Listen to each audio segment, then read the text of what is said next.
Nós vivemos um tempo muito difícil no nosso país, na nossa nação brasileira. E você sabe que, diante de tudo que a gente vê, e essa semana o evento que talvez mais foi divulgado e mais falado nos noticiários e nas redes sociais, foi o voto Minerva do ministro Gilmar Mendes, que inocentou, ou que absolveu a chapa Dilma Temer. E as críticas que foram feitas, e os questionamentos que foram levantados, enfim, tudo aquilo que foi falado, a despeito do fato de que, no meu entendimento leigo, havia razões suficientes para se entender a ilegitimidade daquela eleição. Eu não sei, na minha cabeça leiga, eu entendo que é preciso que se leve muito mais a sério esses processos eletivos. Fala-se tanto em Caixa 2, e eu me lembro há algum tempo atrás, quando essas coisas começaram todas a vir à tona, quando essas coisas todas começaram a ser mencionadas, me lembro de um dos advogados dessa turma envolvida nesse processo da Lava Jato, um dos advogados, falar com muita normalidade, quase que com todas as letras, que não é possível fazer eleição no nosso país sem a existência de um Caixa 2, sem um recursozinho. Esse é o nosso país, é o país que há muitos anos, a gente encara com uma certa normalidade a seguinte frase: rouba, mas faz. Você sabe o que para mim são as piores dores, as piores sensações e os piores sentimentos? São aqueles inomináveis.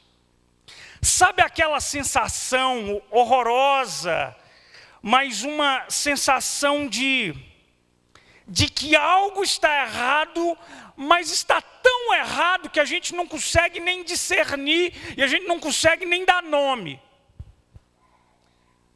Essa semana eu senti um pouco dessa sensação, e quando a gente olha o todo de tudo o que acontece, os milhões, as propinas, o dinheiro que se perde nas valas da corrupção, as jogatinas, o jogo sujo por debaixo do pano, os interesses próprios que sobressaem os interesses de uma nação inteira.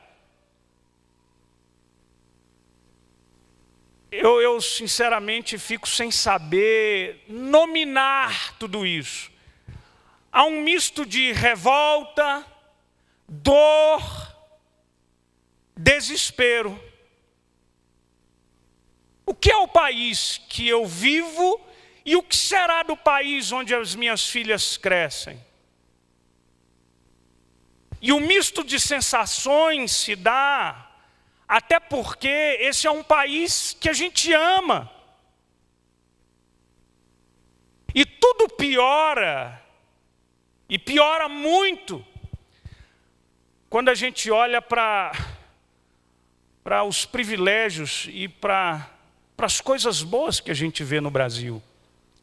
Gente, eu tive a oportunidade de morar fora e desejar voltar para o meu país.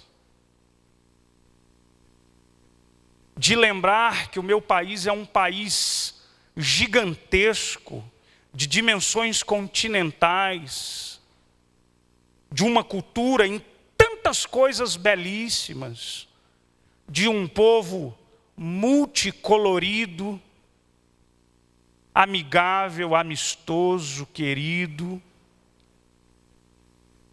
O país tão bonito, tão belo, tão vigoroso, tão rico nos seus recursos, de fato abençoado por Deus. Há quem diga que Deus é brasileiro. Eu acho que não. Mas eu tenho certeza que ele caprichou no dia da criação, quando aquele pedacinho brasileiro foi feito. Ele caprichou. Aqui ele colocou coqueiros bonitos, uma costa e um mar que não tem em lugar nenhum.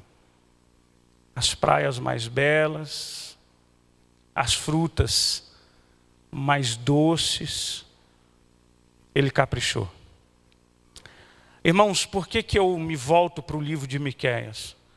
Porque a mensagem de Miqueias parece que acabou de ser impressa no jornal da edição da mensagem do Espírito Santo para o povo de Deus hoje. Como é atual a mensagem de Miqueias. E para te contextualizar um pouco acerca de quem foi Miqueias e o seu contexto, Miqueias profetizou em um tempo em que a nação de Israel já havia sido dividida entre Reino do Norte e Reino do Sul, cuja capital do Reino do Norte era Samaria e o Reino do Sul, Jerusalém.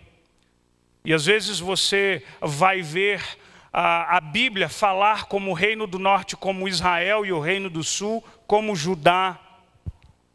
O fato é que politicamente é um tempo igualmente difícil, e igualmente difícil para ambos os reinos, porque aquela unidade que Israel como um todo, ainda não dividida, havia experimentado nos tempos de Davi e em boa parte do ministério, do reinado, de Salomão, esse tempo já não existia mais.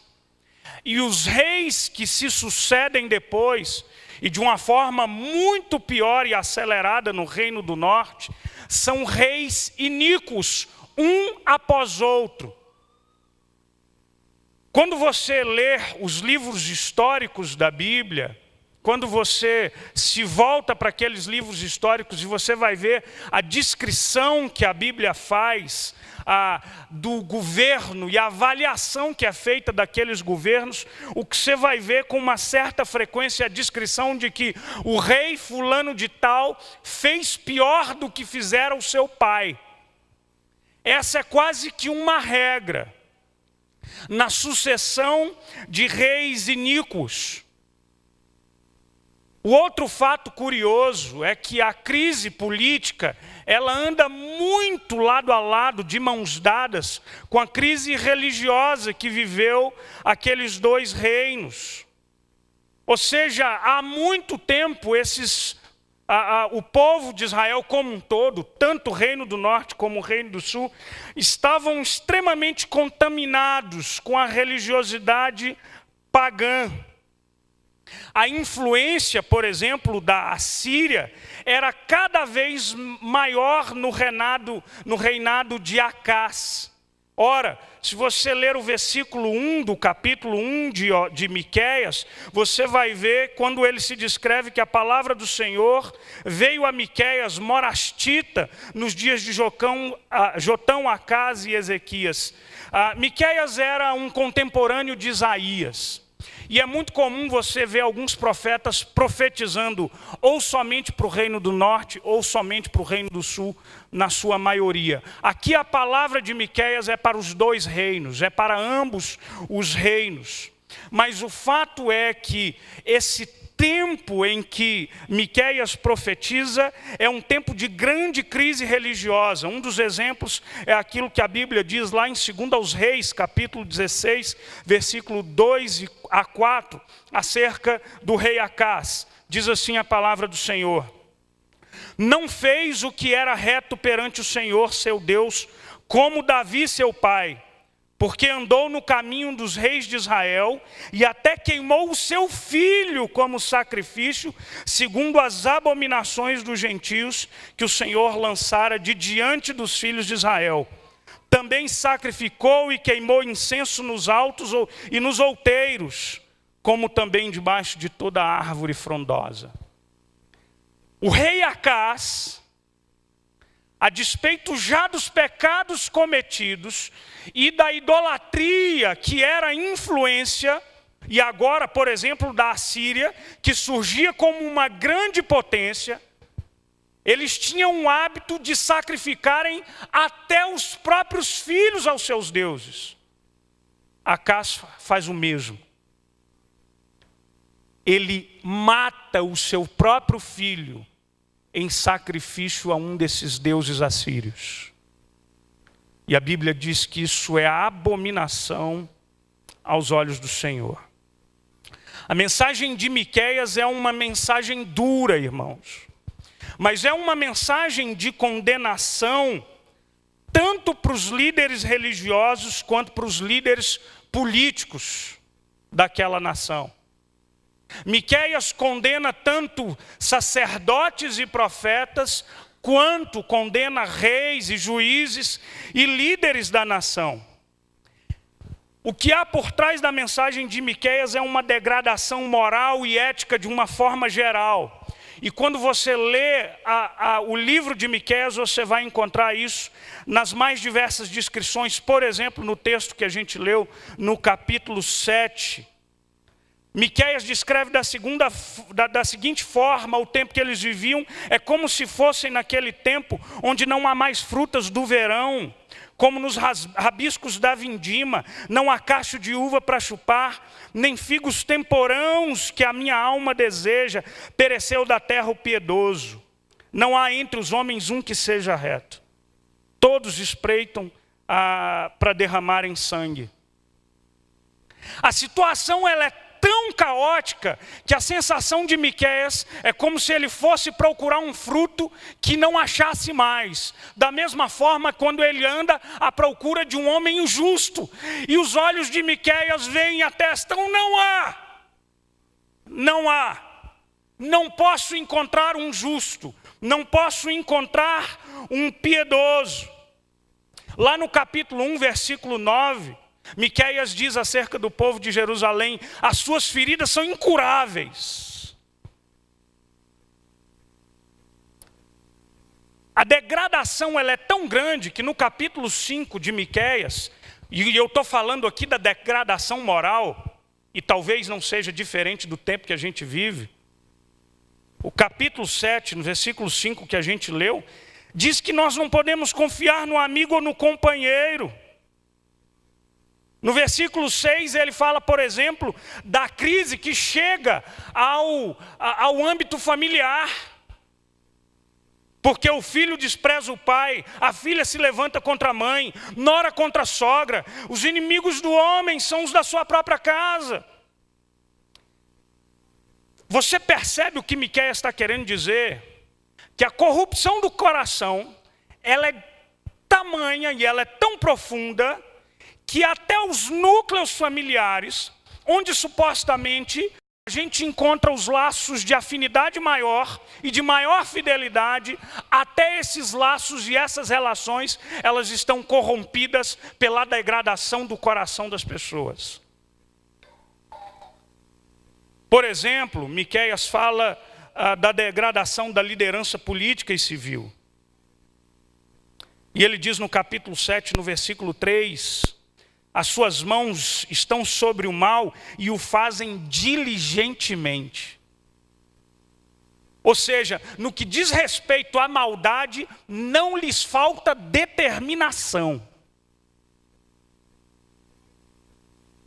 E o texto continua: o príncipe exige condenação, o juiz aceita suborno, o grande fala dos maus desejos da sua alma. E assim todos eles juntamente urdem trama. Qualquer semelhança com o nosso tempo talvez não seja mera coincidência, mas fruto direto da corrupção dos nossos corações.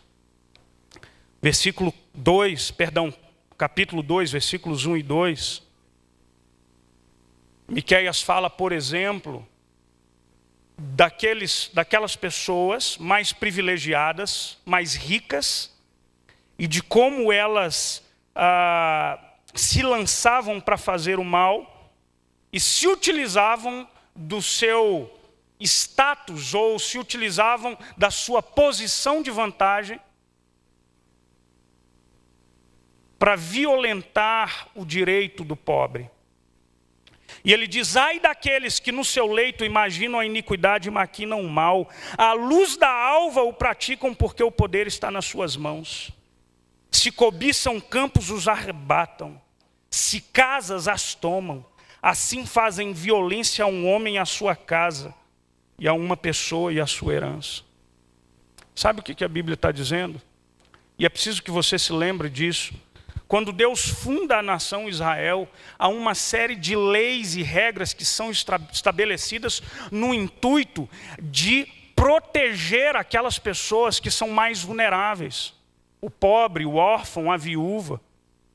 E, por exemplo, quando se estabelece o ano do jubileu a cada 50 anos, o objetivo era para que a terra voltasse ao seu dono inicial, para que ninguém ficasse desamparado, sem o seu canto de terra para viver. Talvez um exemplo que você traga à sua memória lá do Antigo Testamento é, por exemplo, Acabe, que deseja a vinha de Nabote, e Nabote se recusa a vendê-la, e Jezabel dá um jeito. E cometem um crime doloroso, violento e perverso e abominável aos olhos do Senhor, para que ele tomasse aquela vinha que ele desejava. Assim foi aquele tempo. Capítulo 2, versículo 9, acerca das pessoas com maior vulnerabilidade: lançais fora as mulheres do meu povo, do seu lar querido, dos filhinhos delas tirais a minha glória para sempre. Capítulo 3, versículos 1 a 3, ouvi agora, vós cabeças de Jacó, vós chefes da casa de Israel, não é a vós outros que pertence o saber e o juízo? Os que aborreceis o bem e amais o mal, e deles arrancais a pele e a carne de cima dos ossos. Preste atenção, sabe o que a Bíblia está dizendo? Que as lideranças, ou que os juízes das casas de Israel, eles maltratavam e eles violentavam o direito dessas pessoas de tal forma que Miqueias usa a linguagem do canibalismo para dizer: é isso que vocês estão fazendo. Vocês arrancam a pele desse povo. Vocês comem a carne do meu povo e arrancam a pele, e lhes miuçam os ossos e repartem e a colocam num caldeirão. Você entende a dureza dessa mensagem? As injustiças que são impostas, elas revelam tamanha crueldade por parte dessa gente. E sabe o que é curioso? É que a corrupção moral da nação, ela anda lado a lado com a corrupção religiosa. O que a Bíblia diz e condena, por exemplo, no capítulo 1, versículo 5, o Senhor diz tudo isso por causa da transgressão de Jacó e dos pecados da casa de Israel. Os profetas, ou profeta como Miqueias, ou profetas contemporâneos como Isaías e Jeremias, que foram profetas que profetizaram e viram o exílio. Esses profetas eram perseguidos porque profetizavam a exortação do Senhor.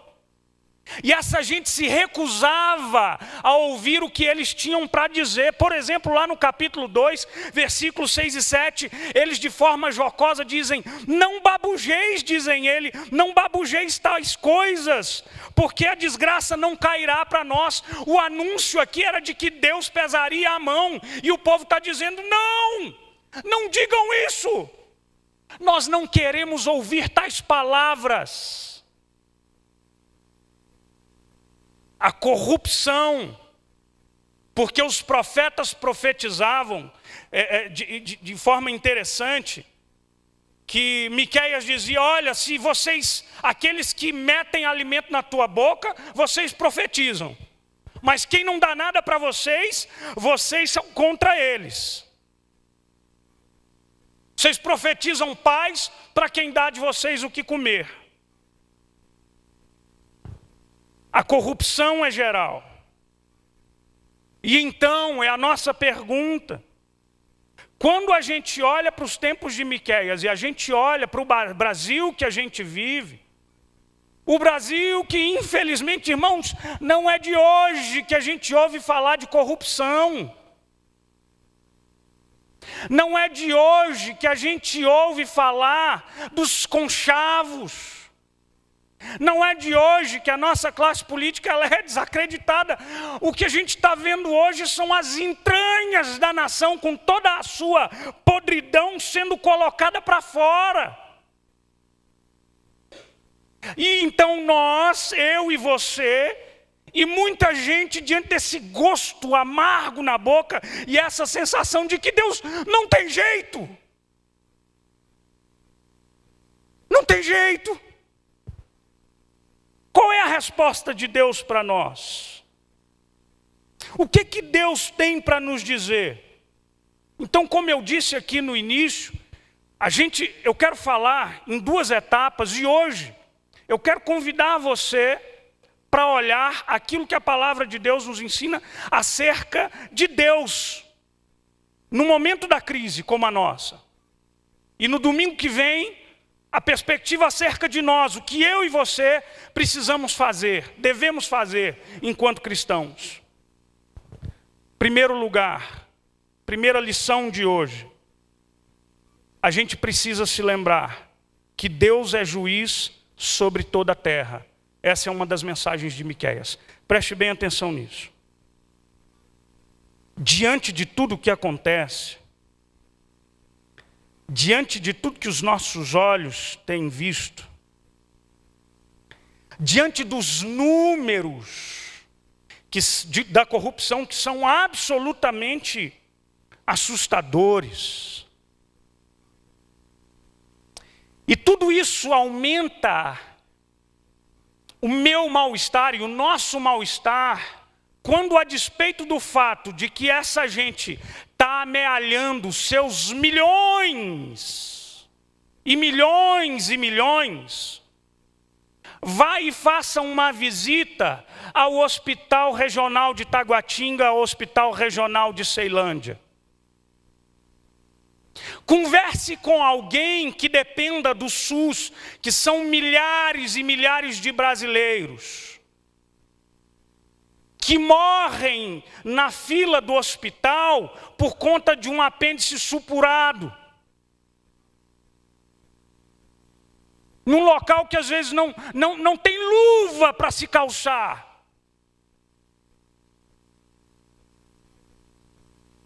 Vá nas nossas escolas. Melhor. Busque a realidade dos rincões aí do Nordeste do nosso país. Onde uma senhora há pouco tempo, prefeita de uma cidadezinha do Maranhão, gente, um dos piores, se não o pior, e o mais baixo IDH do Brasil, Índice de Desenvolvimento Humano, estado paupérrimo.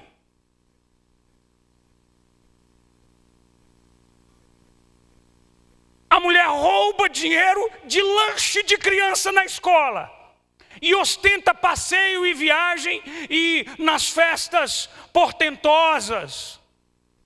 Como é que você se sente com uma situação como essa? Talvez você se sentiria ainda muito pior se você e eu fôssemos um daqueles que padecem lá nos corredores desses hospitais aí afora. Sim, é nesse país belo e rico. Gente, o Brasil é de fato um país muito singular. Eu conheço, tenho amigos coreanos ou amigos do Japão. Os caras vivem num paizinho desse tamanho, um país em cima de um monte de placa tectônica. No Japão é terremoto dia sim, dia não. E a gente nesse Brasilzão aqui?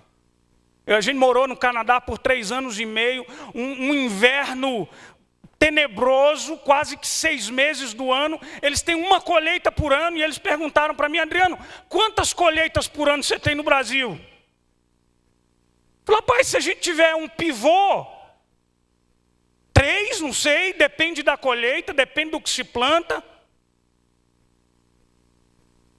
A gente tem sol, a gente tem chuva, a gente tem água, a gente tem rio, a gente tem lençol freático, a gente não tem vulcão, a gente não tem terremoto, a gente não tem guerra civil.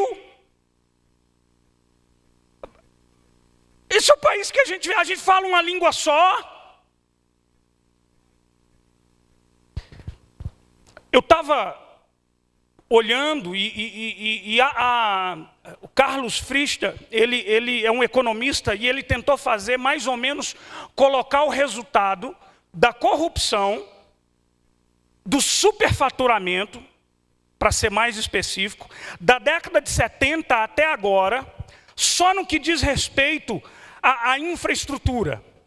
Coisas como a transposição do Rio São Francisco, usina, refinaria de petróleo e etc. Estradas, somente da década de 70 até hoje, no que diz respeito a obras de infraestrutura. A estimativa é que o país perdeu nas vias e nas valas da corrupção entre 100 a 300 bilhões de reais. Você consegue contabilizar a quantidade de zero que tem atrás desse 3? Eu não sou capaz.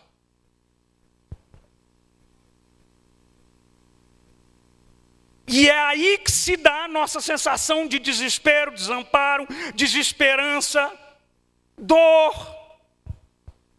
E então eu quero convidar você a olhar para a mensagem de Miqueias, a fim de que a gente recobre o nosso ânimo.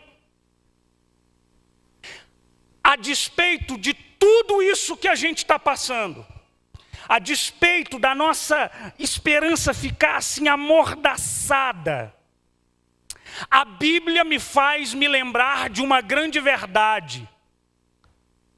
Deus é juiz sobre toda a terra.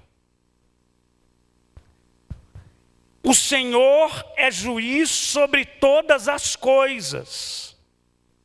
E aqui cabe lembrar a frase famosa de Abraham Kuyper, estadista holandês, teólogo, que ele diz: não há sequer um único centímetro quadrado em todos os domínios da nossa existência, sob os quais Cristo, que é o soberano, sobretudo não clame: é meu.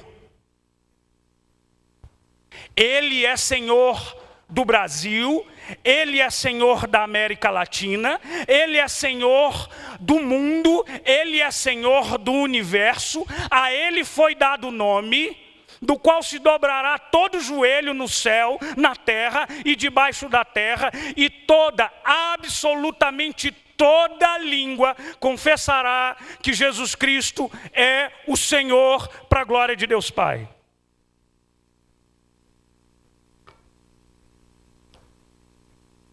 Miqueias evoca por diversas vezes a imagem de um tribunal, para lembrar para a gente que ele é juiz. E deixa eu te dizer uma coisa: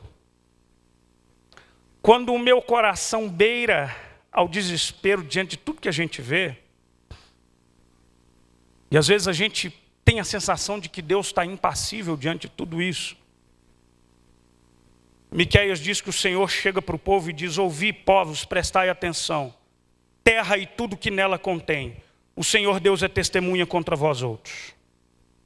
Isso capítulo 1, versículo de 1 a 3. Porque o Senhor sai do seu lugar e desce sobre os altos da terra. Lá no capítulo 6, versículo 1 e 2, Miqueias diz: ouvi agora, diz o Senhor, levanta-te, defenda a tua causa.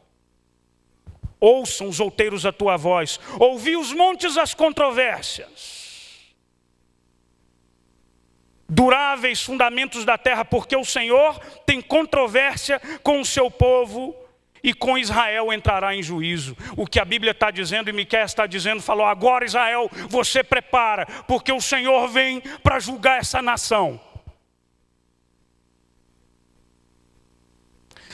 Meu irmão, minha irmã, O Gilmar Mendes pode errar, o Napoleão Nunes pode estar equivocado, o Admar Gonzaga ou o Tarcísio Vieira, ou o STF inteiro, ou o STE inteiro, o STF pode estar distante do Senhor, qualquer instância que seja do judiciário, ainda que errem, o que a Bíblia me diz é que existe um tribunal superior sobre todos os tribunais da terra e do universo, e nesse tribunal assenta num alto e soberano trono o Senhor Jesus Cristo, leão de Judá, o Cordeiro de Deus, juiz cujos olhos enxergam não somente as evidências ou os documentos dos autos, mas ele enxerga o coração e os intentos lá de dentro. Esse juiz conhece os pensamentos secretos, porque o seu juízo é perfeito, inequívoco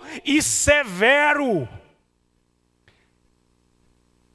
Eu não tenho nenhuma dúvida de que, a despeito dessa confusão tenebrosa que a gente está vivendo, para usar uma linguagem bíblica lá de Gênesis, que diz que a medida da maldade chega em um limite, eu acho que a medida da maldade no Brasil deu. Tem que mudar, está na hora de mudar. E Deus já convocou o tribunal.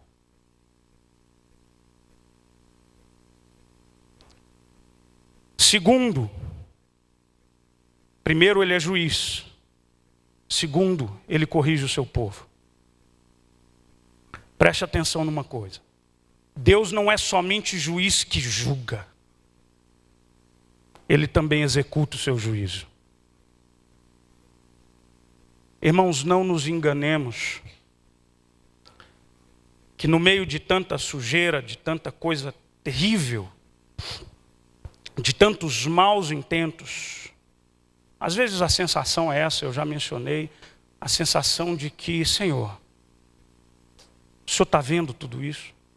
O Senhor esqueceu da gente? Mas é bom a gente se lembrar de uma coisa. Nós gostamos muito de nos lembrar de alguns atributos divinos, de algumas características divinas. A gente gosta de se lembrar que Deus é gracioso, Ele é, de fato é. De que Deus é amor, de fato é. De que Deus é santo, sim, de fato é. Mas esse Deus que é gracioso, esse Deus que é amor, e esse Deus que é santo, justo e perfeito, Ele é um Deus que se ira com a podridão do nosso coração. E está aí uma imagem de Deus que eu e você não gostamos de pensar, nenhum Deus irado, pois Deus se ira sim. A gente prefere um Deus Nutella, né? Bonitinho, que nem a senhora Hernandes lá da Igreja Renascer. Jesus é bonitinho, gostosinho, cheirosinho. É. Mas Ele é o Senhor que tem a vara e o cajado na mão. E Ele usa o chicote quando tem que usar. Porque Ele é justo, Ele é perfeito, Ele é juiz. Sabe o que Hebreus capítulo 12, versículo 29 diz? Que Deus é fogo consumidor. E eu acho que muita gente se esquece disso. Sabe o que o profeta Isaías, lá no capítulo 51, versículo 17 diz? Desperta, desperta, levanta-te, ó Jerusalém, que da mão do Senhor bebeste o cálice da sua ira, o cálice de atordoamento, e o esgotaste. Você lembra quando Jesus no Getsêmani diz: Pai, se possível, passa de mim esse cálice? O que ele tem diante dele é o cálice da ira de Deus, é o peso do pecado, da impureza, da maldade, da injustiça de toda a humanidade. Jeremias 15:8, porque assim me disse o Senhor, o Deus de Israel, toma da minha mão este cálice do vinho do meu furor e darás a beber dele a todas as nações a qual eu enviar. Irmãos, Ele é juiz. E o Senhor vem para executar o seu juízo. E você vai encontrar isso em toda a Bíblia. Porque Ele não deixa escapar. Uma vez eu vi o reverendo Hernandes Dias Lopes, dizer que o moinho de Deus é lento, mas ele moe fino, e bem fino. Terceiro e último lugar, Deus é a esperança do seu povo. Versículo 7. Eu, porém, olharei para o Senhor e esperarei no Deus da minha salvação. E o meu Deus me ouvirá.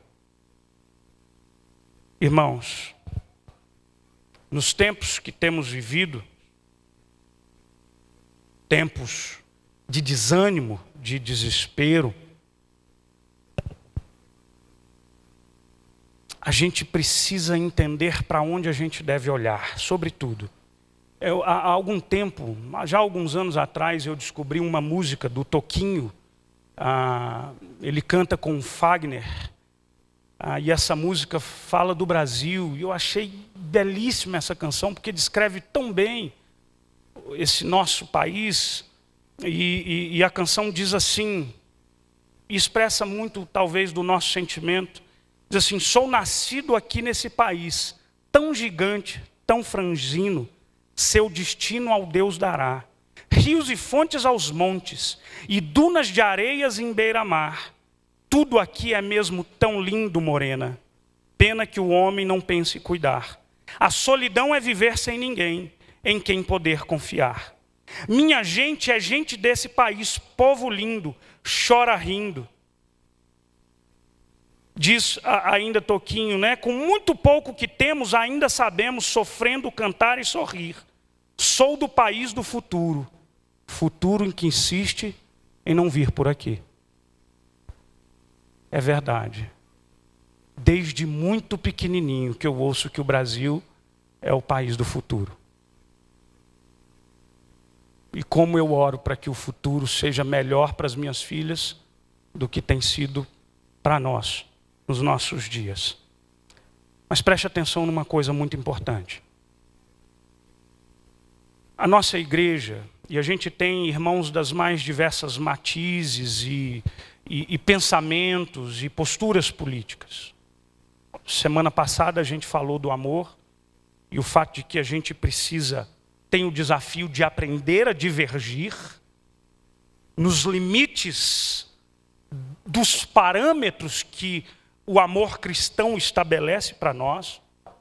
Mas preste muito bem atenção numa coisa, semana que vem a gente vai falar acerca da nossa postura, mas às vezes eu tenho a impressão de que nós nos esquecemos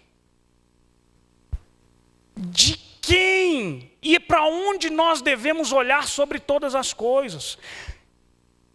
Atenção!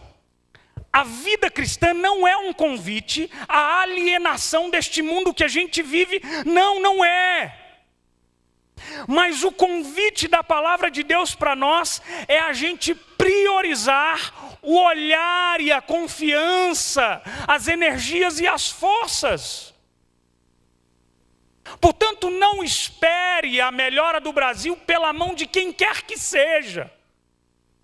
Muito embora nós precisamos lutar por essa mudança, muito embora nós também necessitamos e precisamos e devemos ser a voz dessas mudanças, mas colocar a minha confiança em tais elementos humanos corruptos, falíveis, é como dizia a palavra do Senhor: não confia em carros e em cavalos, porque eles não conquistam a luta.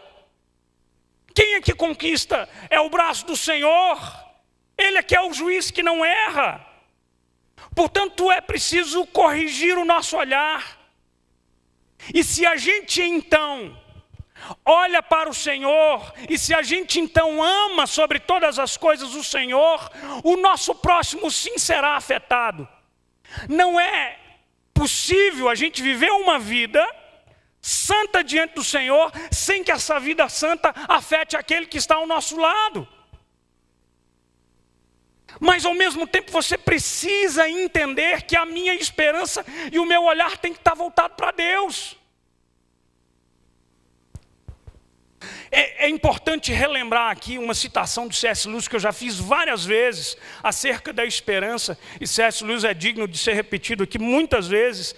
Ele fala acerca da esperança como uma das virtudes teológicas. Ele diz assim: isso quer dizer que, ao contrário do que muitos pensam no mundo moderno, o anseio contínuo pelo mundo eterno não é uma forma de escapismo ou autoilusão, mas uma das coisas que se espera do cristão.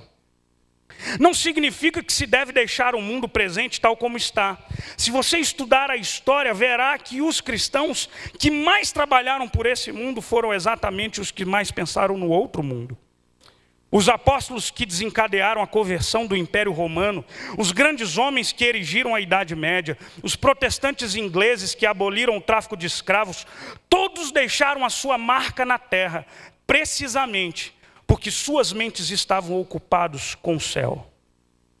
Foi quando os cristãos deixaram de pensar no outro mundo que se tornaram tão incompetentes nesse aqui. Se você aspirar o céu, ganhará a terra de lambuja. Se aspirar a terra, perderá os dois. Os nossos olhos precisam estar no Senhor. E aqui eu encerro, mostrando como o Miqueias fala acerca dessa esperança em 3 aspectos. A esperança na restauração do nosso tempo, ou seja, o castigo de Deus prometido viria a acontecer, era o exílio, e de fato aconteceu. Samaria foi levada cativa, e logo, e algum tempo depois, Judá foi levada cativa, já pelos babilônios, 2 reinos diferentes. Mas Deus tinha uma promessa para o seu povo, que era a promessa de restauração de Judá. O que eu quero dizer aqui? É que nós temos um Deus sim que olha para nós. E nós precisamos orar, lutar, a fim de esperar dias melhores no nosso país, em nome de Jesus.